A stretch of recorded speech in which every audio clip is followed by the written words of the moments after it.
Hello student, मैं संजय चौहान। आज हम क्लास 9 का लेसन नंबर 6 जनसंख्या टॉपिक है, उसके बारे में विस्तार के साथ अध्ययन करेंगे। पिछले वीडियो के अंदर हमने बच्चों जनसंख्या वृद्धि के बारे में पढ़ा। उसमें हमने देखा कि जनसंख्या वृद्धि क्या है, उसको कितने रूपों में बांटा गया है और किन किन विधियों के द्वारा जनसंख्या वृद्धि हम ज्ञात कर सकते हैं। और साथ में हमने ये भी देखा कि जनसंख्या वृद्धि या परिवर्तन को प्रभावित करने वाले जो घटक कौन से हैं, उनका भी हमने विस्तार के साथ क्या किया है, अध्ययन किया है। आज हम बच्चों जनसंख्या टॉपिक के अंदर एक महत्वपूर्ण टॉपिक है लिंगानुपात। लिंगानुपात, उसके बारे में अध्ययन करेंगे। ठीक है, इसके बारे में लिंगानुपात। अब आपको पता होना चाहिए सबसे पहले लिंग क्या होता है। लिंग क्या होता है बच्चों? लिंग का मतलब होता है स्त्री और पुरुष। क्या है? स्त्री और पुरुष, ये होगा लिंग। प्लस अनुपात, प्लस अनुपात मतलब स्त्री और पुरुषों का अनुपात। स्त्री और पुरुषों का अनुपात। अब स्त्री और पुरुषों का अनुपात कितना है, क्या है, कितना है, उनका अध्ययन करना ही क्या कहलाता है? लिंगानुपात। क्या कहलाता है? लिंगानुपात। एक बार पुनः देखिए, लिंग का अर्थ हुआ स्त्री और पुरुष और अनुपात ज्ञात करना है।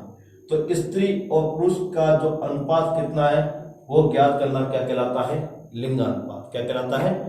तो परिभाषा क्या बनी? प्रति 1000 व्यक्तियों पर, प्रति 1000 पुरुषों पर महिलाओं की संख्या, प्रति 1000 पुरुषों पर महिलाओं की संख्या क्या कहलाती है? लिंगानुपात। फिर यदि हम इसके सूत्र की बात करें कि लिंगानुपात का सूत्र क्या है, तो लिंगानुपात के सूत्र की बात करें तो इसका सूत्र है कुल महिलाओं की संख्या बटा कुल पुरुषों की संख्या इंटू 1000। ये हमारा लिंग अनुपात ज्ञात करने का क्या हुआ? सूत्र हुआ। अब आपको लिंग अनुपात पता चल गया, लिंग अनुपात ज्ञात कैसे किया जाता है उस सूत्र का पता चल गया। अब अपन देखते हैं विश्व के अंदर लिंग अनुपात की बात करें तो विश्व में सबसे ज्यादा लिंग अनुपात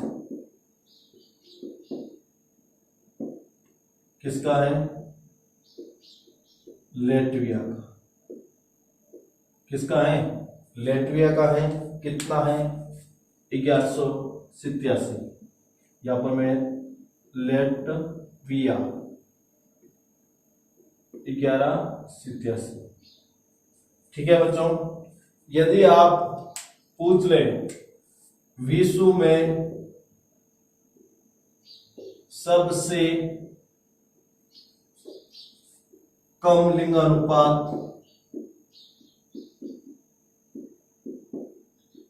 वाला देश,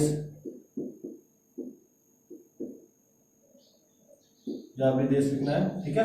सबसे कम लिंग अनुपात वाला देश पूछे तो यूएई मतलब संयुक्त अरब अमीरात। संयुक्त अरब अमीरात 468। कितना है? 468। ठीक है। यदि हम भारत के अंदर देखें तो भारत का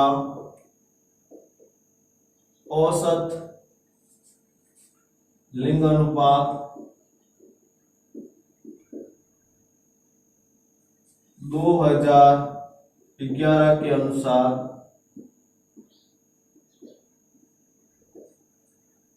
940 है। कितना है? 940। यदि हम पिछले वर्ष की बात करें, पिछले वर्षों की, तो भारत का औसत लिंगानुपात 2001 के अनुसार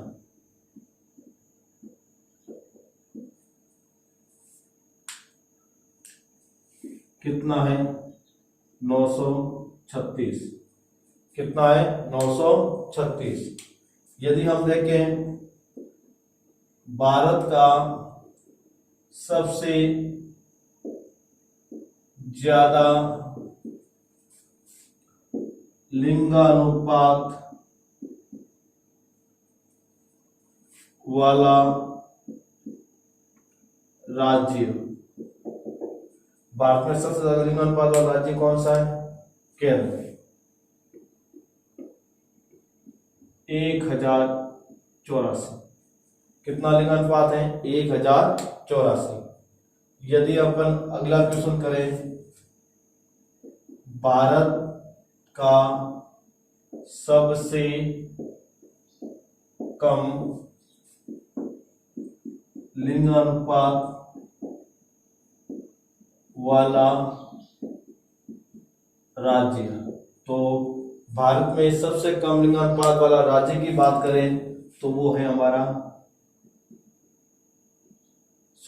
हरियाणा। कौन सा है? हरियाणा। 877। कितना है? 877 हरियाणा है। उसके बाद में कौन आता है? पंजाब। ठीक है। उसके बाद अपन चलते हैं अगले बिंदु की बात करें तो भारत के केरल राज्य में लिंगानुपात उच्च होने का कारण, काफी बार सवाल आ चुका है, पूछा भी जाता है। भारत में यदि केरल राज्य उसमें अधिक लिंगानुपात का होने का क्या कारण है, तो उसका पहला जो कारण है वो है आपका साक्षरता। क्या है? साक्षरता सबसे महत्वपूर्ण कारकों में से एक है। फिर जन जागरूकता, जन जागरूकता। ठीक है। इन दो कारणों से केरल राज्य के अंदर सबसे ज्यादा लिंगानुपात देखने को मिलता है। यदि अपन केरल की साक्षरता देखें तो लगभग 91.93 देखने को मिलती है। अगले बिंदु की बात करें तो भारत के बिहार राज्य में लिंगानुपात कम होने का कारण, तो यदि बिहार राज्य में कम लिंगानुपात होने का कारण, पहला साक्षरता दर में कमी, दूसरा आर्थिक कारक। कौन सा है? आर्थिक कारक। तीसरा जन जागरूकता। ये तीन कारक ऐसे हैं जो बिहार के अंदर लिंगानुपात कम होने का क्या है? कारण होते हैं। देखो बच्चों, अब यदि साक्षरता तो देखें तो बिहार की जो साक्षरता है वो 60% से भी क्या पाई जाती है? बहुत कम पाई जाती है। आर्थिक कारक देखें तो लोगों के पास इतना पैसा नहीं है कि वो अपने बच्चों को क्या कर सके? पढ़ा सके। और जन जागरूकता, साक्षरता की कमी के कारण लोगों को इतनी जागरूकता नहीं है कि स्त्रियों को पढ़ाने से देश के अंदर लिंगानुपात की वृद्धि भी होगी और देश का विकास भी होगा। अब हम थोड़ा बहुत राजस्थान का लिंगानुपात के बारे में जान लेते हैं कि राजस्थान का लिंगानुपात कितना है, कितना पाया जाता है, उस सब के बारे में देखते हैं। तो राजस्थान का औसत लिंगानुपात कितना पाया जाता है बच्चों? राजस्थान का औसत लिंगानुपात 926। कितना है? 926 है, वो राजस्थान का औसत लिंगानुपात है। फिर अपन देखते हैं राजस्थान में सबसे ज्यादा लिंगानुपात वाला जिला। राजस्थान में सबसे ज्यादा लिंगानुपात जिले की बात करें बच्चों तो वो कौन सा है? डूंगरपुर 990। कितना है? डूंगरपुर 990 लिंगानुपात पाया जाता है। और यदि हम पूछ लेते हैं कि राजस्थान में सबसे कम लिंगानुपात वाला जिला, तो राजस्थान में सबसे कम लिंगानुपात वाले जिले की बात करें बच्चों तो याद रखना धौलपुर। कौन सा है? धौलपुर है, जिसका लिंगानुपात 845 पाया गया है। कितना पाया गया है? 845। फिर अपन देखते हैं राजस्थान का लिंगानुपात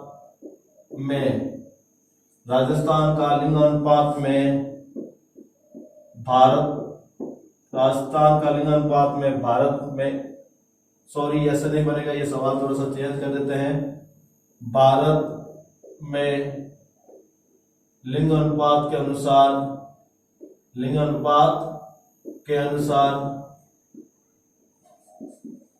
राजस्थान का स्थान कौन सा है बच्चों? लिंगानुपात के अनुसार देखा जाए तो राजस्थान का जो स्थान है वो 21वां है। कौन सा है? 21वां। तो आप देख सकते हो बच्चों, राजस्थान है वो लिंगानुपात के अंदर बहुत ज्यादा क्या है? पिछड़ा हुआ है। इसका मुख्य कारण आपको खुद को मालूम ही है, लोगों के अंदर पाई जाने वाली कुरीतियां, अंधविश्वास, रूढ़िवादी विचारधाराएं और महिलाओं में साक्षरता की कमी और अजागरूकता जैसी, और इसके अलावा आर्थिक कारक भी है जो राजस्थान के अंदर लिंगानुपात को क्या कर देते हैं? कम कर देते हैं। और आपने देखा होगा राजस्थान के अंदर जो झुंझुनू जिला है उसके अंदर बालिकाओं के विकास के लिए और भ्रूण हत्या को रोकने के लिए सरकार ने कार्यक्रम भी चलाया है। और पंजाब के अंदर, हरियाणा के अंदर जहाँ लिंगानुपात कम है उनके अंदर भी राजस्थान सरकार और भारत सरकार द्वारा अलग अलग क्षेत्रों में इस प्रकार लिंगानुपात को बढ़ाने के लिए अलग अलग प्रकार के कार्यक्रम चला रही है। तो आपको मालूम ही है, जिस क्षेत्र के अंदर लिंगानुपात कम होता है उस क्षेत्र का विकास भी क्या होता है? कम होता है। अब हम लेते हैं बच्चों स्वास्थ्य। स्वास्थ्य हमारे जीवन का एक अभिन्न अंग है, क्योंकि व्यक्ति का यदि स्वास्थ्य अच्छा न रहा तो वो विभिन्न प्रकार की जो अन्य क्रियाएं हैं, चाहे वो मानसिक रूप की हो, चाहे आर्थिक रूप की हो, चाहे किसी की रूप भी हो, वो नहीं कर सकता। एक स्वस्थ शरीर के अंदर ही एक स्वस्थ मस्तिष्क का निवास करता है। और जिस देश के अंदर बच्चों जितने ज्यादा स्वस्थ व्यक्ति होते हैं उस देश का विकास उतना ही अधिक होता है। क्योंकि बच्चों स्वास्थ्य सेवाएं की जो जरूरत होती है वो ज्यादातर कहाँ जरूरत होती है? जहाँ लोग बीमार होते हैं या उनका जो स्वास्थ्य है वो अनुकूल ना होकर प्रतिकूल होता है। यदि उस देश के लोगों का जो स्वास्थ्य है उच्च होगा तो उनको जो मेडिसिन पर जो खर्च करना पड़ता है अतिरिक्त बजट, वो करना नहीं पड़ेगा, जिससे देश का क्या होगा, विकास होगा। इसी को ध्यान में रखते हुए सरकार ने स्वास्थ्य के प्रति एक नीति बनाई, जिसमें उन्होंने बीमारियों से कैसे बचा जा सके, बीमारियों के बचाव के कारण हमारे जीवन पर क्या प्रभाव पड़ सकता है और देश का आर्थिक विकास कैसे हो सकता है, उसको ध्यान में रखते उन्होंने मृत्यु दर में गिरावट की और स्वास्थ्य सेवाओं में वृद्धि की, जिसके कारण व्यक्ति क्या हो सके, ज्यादा से ज्यादा स्वस्थ। तो अब देखते हैं हम स्वास्थ्य जनसंख्या की संरचना एक महत्वपूर्ण घटक है और स्वास्थ्य सेवाएं हैं और जनसंख्या का एक क्या है, महत्वपूर्ण घटक, जो कि विकास की प्रक्रिया को प्रभावित करता है, जो विकास की प्रक्रिया को क्या करता है, प्रभावित। एक बात आपको मैंने पहले ही बताई है अभी कि विकास उसी देश का ज्यादा होगा जिस देश के लोग क्या होंगे, ज्यादा स्वस्थ, क्या होंगे, स्वस्थ। एक शब्द आया विकास। विकास क्या है? तो विकास का मतलब होता है, आपको यदि परिभाषा पूछे तो याद रखना, पहले की स्थिति से बेहतर होना, पहले की स्थिति से बेहतर होना, ये अपन शॉर्ट में कह सकते हैं। यदि अपन को विस्तारित रूप से लिखे तो याद रखना, देश के लोगों के आर्थिक विकास में या देश के लोगों के विकल्पों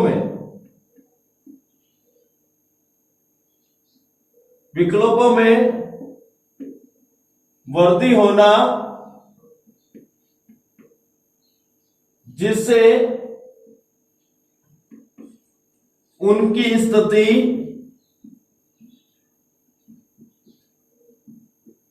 पहले से बेहतर हो सके, उसी को क्या कहा जाता है, विकास। ठीक है बच्चों, तो आपको मालूम हो गया होगा विकास किस तरह एक स्वस्थ देश के अंदर ज्यादा पाया जाता है। अगला बिंदु, सरकारी कार्यक्रमों में निरंतर प्रयास के द्वारा भारत की जनसंख्या के स्वास्थ्य स्तर के महत्वपूर्ण सुधार हुआ है और भारत सरकार द्वारा सरकारी कार्यक्रम ऐसे चलाए जा रहे हैं जिससे लोगों को स्वास्थ्य के प्रति जागरूक किया जा रहा है और स्वस्थ कैसे रह सकते हैं उसके प्रति कार्यक्रम चलाए जा रहे हैं और व्यक्ति को विभिन्न प्रकार के ऐसे प्रोसेस बताए जाते हैं जिसके कारण आप लंबे समय तक क्या रह सके, स्वस्थ रह सकते हैं। जैसे एग्जाम्पल के रूप में आपको मैं बता देता हूं, हमारे यहाँ योगा का कार्यक्रम सरकार के द्वारा नेशनल डीडी नेशनल के ऊपर चलाया जाता है। किसका कार्यक्रम? योगा का।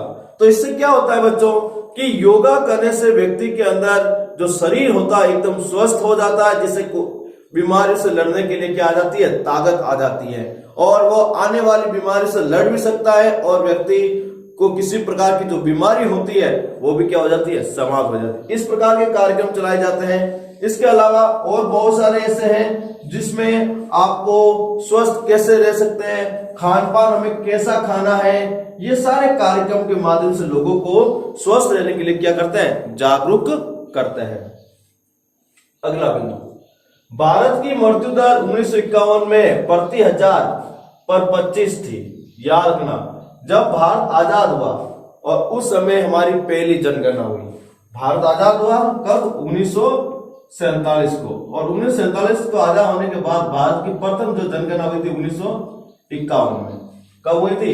1951 में जो स्वतंत्र भारत की थी और उसमें यह देखा गया कि भारत की जो मृत्यु दर थी वो कितनी थी? 25 थी। कितनी थी? 25। अब शब्द आया है मृत्यु दर। क्या है? मृत्यु दर। तो मृत्यु दर की आपने परिभाषा क्या पढ़ी थी पिछले वीडियो के अंदर आपने बच्चों, कि किसी क्षेत्र में प्रति 1000 व्यक्तियों पर मरने वालों की संख्या, किसी क्षेत्र में प्रति 1000 व्यक्तियों पर मरने वालों की संख्या। तो मरने वालों की संख्या 1951 में कितनी थी? 25 थी।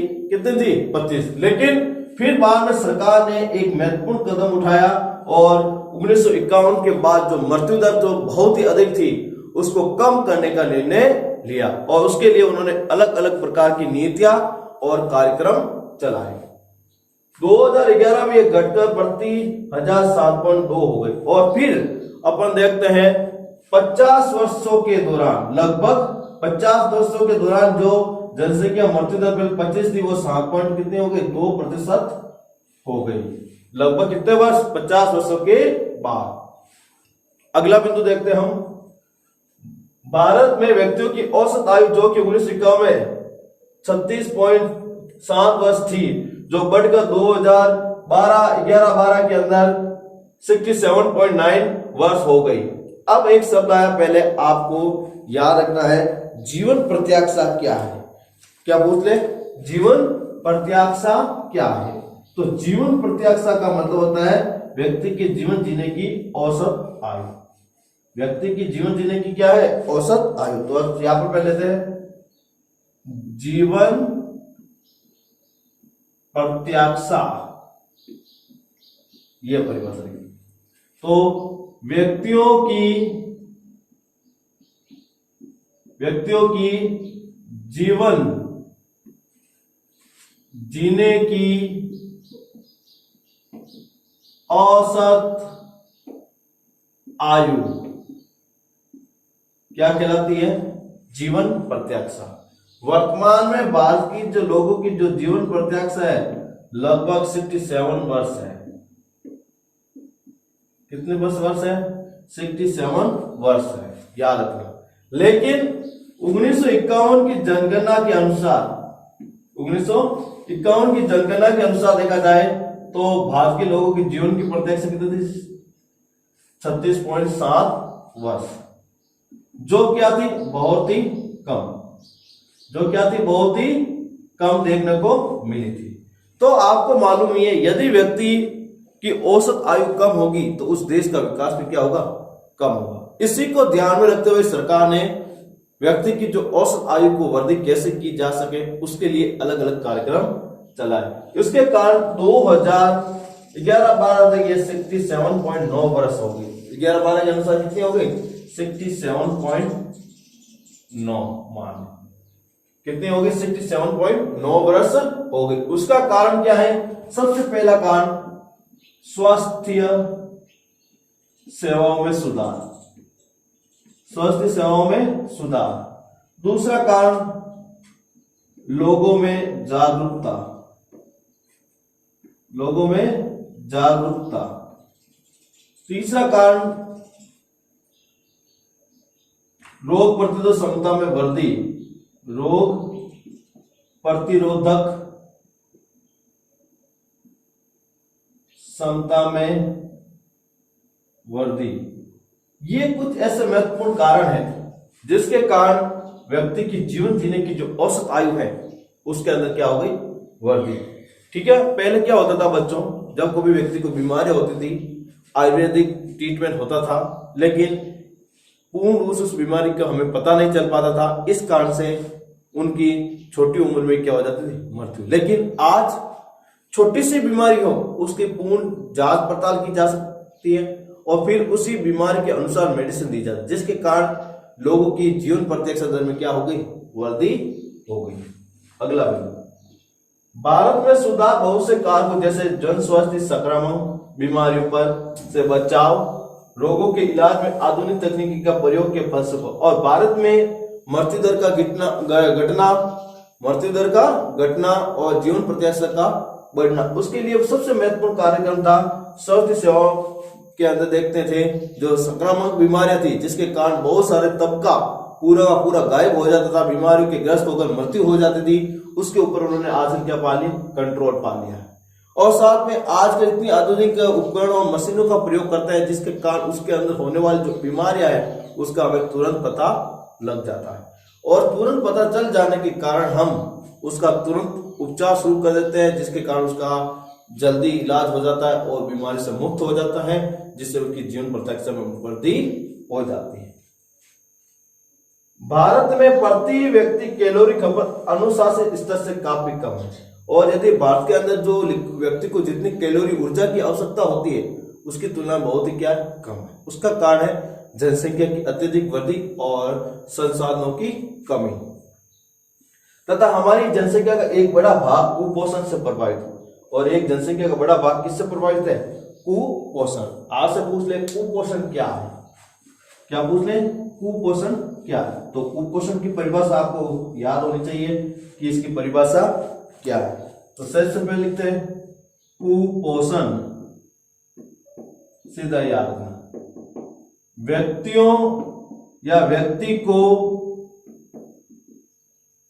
संतुलित भोजन नहीं मिलने के कारण शरीर दुबला पतला हो जाता है। उसी को क्या कहता है बच्चों? कुपोषण।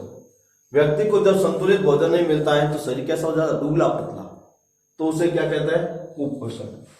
अब एक शब्द आया संतुलित भोजन। अब संतुलित भोजन के अंदर देखते हैं आप तो कार्बोहाइड्रेट,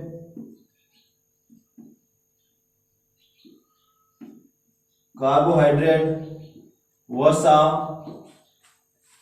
प्रोटीन, लवण खनिज, विटामिन, ये सारे तत्व हैं वो होने चाहिए। और जब व्यक्ति को ये सारे तत्व मिलेंगे तो शरीर क्या होगा? विकास करेगा, और विकास करने के कारण शरीर दुबला पतला नहीं होगा, एक हष्ट-पुष्ट शरीर होगा, रोगों से लड़ने के लिए सक्षम होगा, और उनकी रोग प्रतिरोधक क्षमता भी क्या होगी? अधिक होगी। तो कुपोषण किसे कहते हैं ये आपको पता चल गया। अब अपन देखते हैं भारत में शुद्ध पानी तथा मूल स्वास्थ्य सेवाएं, रक्त सुविधाएं ग्रामीण जनसंख्या के केवल 1/3 लोगों को उपलब्ध होती है। देखो भारत के अंदर जो गांवों की जो दशा है बहुत ही देखा जाए खराब स्थिति में। क्यों? क्यों भारत के अंदर जो गांव के जो लोग हैं उनको पूर्ण रूप से अभी तक जो शुद्ध पानी मिलना चाहिए वो नहीं मिल रहा है। दूसरा, जो मेडिसिन मिलनी चाहिए उनके रोगों के उपचार के लिए वो लगभग सभी लोगों को नहीं मिल रही। उसके कारण गांव के अंदर आज भी इसी तरह स्वास्थ्य सेवाओं की कमी के कारण मृत्यु बढ़ती ही जा रही है, और रोगों से लड़ने की जो क्षमता है उनकी कम देखने को पाई जाती है। अब शुद्ध पानी किसे कहते हैं या शुद्ध जल किसे कहते हैं? सबसे पहले बात तो ये है, तो ऐसा जल जिसमें किसी तरह की भी अशुद्धियां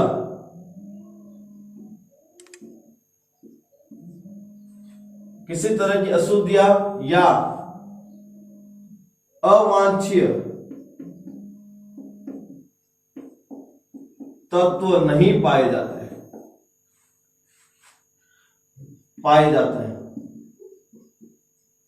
उसको हम क्या कहते हैं? शुद्ध जल। ठीक है, अवांछित तत्व नहीं पाए जाते हैं, उसे क्या कहते हैं? शुद्ध जल। और आपको पता ही है गांव के अंदर जब लोगों को शुद्ध जल नहीं मिलता है जिसके कारण से मोती जरा, पीलिया, टाइफाइड जैसे विभिन्न प्रकार की जल जनित बीमारियां हो जाती हैं, फिर उनकी क्या हो जाती है? मृत्यु हो जाती है। इस कारण से गांव के लोगों के अंदर स्वास्थ्य सेवा का ना मिलना एक बहुत ही दयनीय स्थिति के रूप में देखा जाता है। तो आपने बच्चों इस वीडियो के अंदर लिंग अनुपात और स्वास्थ्य जो टॉपिक था उसके बारे में विस्तार के साथ क्या किया है? अध्ययन किया है। अब हम जब नेक्स्ट वीडियो होगा उसके अंदर साक्षरता क्या है, साक्षरता दर क्या है, और राष्ट्रीय जनसंख्या नीति क्या है, राष्ट्रीय जनसंख्या नीति का प्रभाव हमारे देश के ऊपर क्या पड़ा, उसके प्रभाव से हमारे देश में क्या सुधार हुए, उन सभी बिंदु के बारे में हम विश्लेषण के साथ नेक्स्ट वीडियो के अंदर अध्ययन करेंगे। Thank you.